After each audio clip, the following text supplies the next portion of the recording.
ఈ రోజున నువ్వు ఉదయం లేచిన దగ్గర నుంచి ఏం ఆలోచిస్తున్నావు? ఈరోజు నువ్వు అనుకున్నది నీ జీవితంలో జరిగితే బాగుండు. నేను ఏదైతే అనుకుంటున్నానో అది నా జీవితంలో ఈరోజు అనుగ్రహించబడితే బాగుండు అనుకుంటున్నావు. నీ జీవితంలో అది అనుగ్రహించబడాలి అనంటే నీ తలంపులు ఎలా ఉన్నాయో ఒక్కసారి నీవు గుర్తెరిగినట్లయితే నీ జీవితంలో ఈరోజు నువ్వు అనుకున్నది అనుగ్రహించబడుతుందో లేదో నీకు తెలుస్తుంది. వాక్యం గనుక మనం చదువుకున్నట్లయితే సమూయేలు మొదటి గ్రంథము 17వ అధ్యాయము 34వ వచనం మనం చదువుకుందాం. అందుకు దావీదు సౌలుతో ఇట్లనెను, మీ దాసుడినైన నేను నా తండ్రి యొక్క గొర్రెలను కాయుచుండగా సింహమును ఎలుగుబంటియును వచ్చి మందలో నుండి ఒక గొర్రె పిల్లను ఎత్తుకొని పోవుచుండగా నేను దాన్ని తరిమి చంపి దాని నోటి నుండి ఆ గొర్రెను విడిపించితిని. అది నా మీదకి రాగా దాని గడ్డము పట్టుకుని దాన్ని కొట్టి చంపితిని.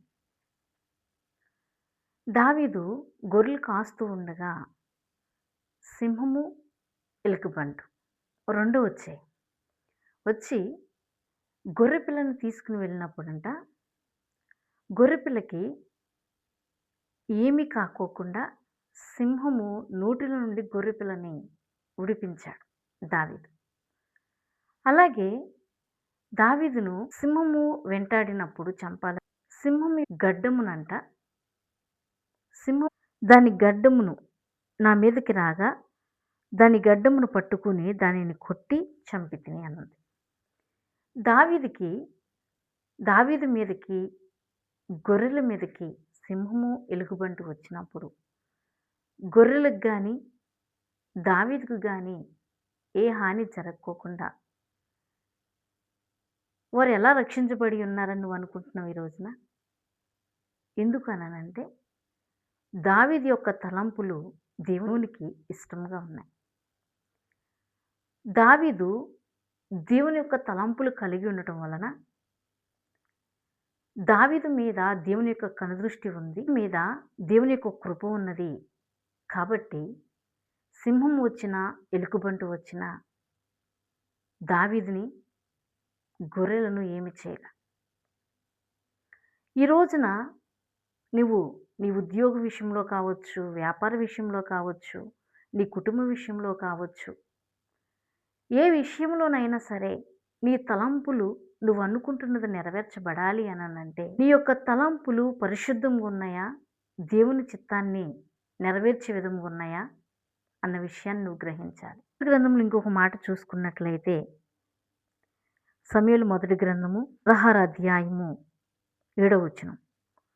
అయితే యెహోవా సమూయేలుతో ఇలాగూ సెలవిచ్చెను, అతని రూపమును అతని ఎత్తును లక్ష్యపెట్టకుము, మనుషులు లక్ష్యపెట్టు వాటిని యెహోవా లక్ష్యపెట్టడు. రూపాన్ని చూసి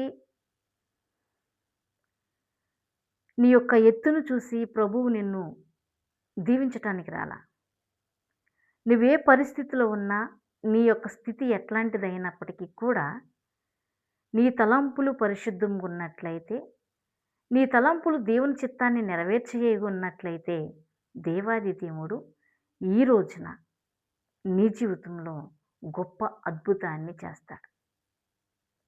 అవి సింహము లాంటి శ్రమలైనా, ఎలుగుబంటు లాంటి శోధనలైనా, ఏవైనా నీ జీవితం ఇప్పుడు వరకు జరగనివైనా ప్రభువు ఈరోజే నీ జీవితంలో గొప్ప అద్భుతమును చేయటానికి ప్రభు సిద్ధముగా ఉన్నాడు.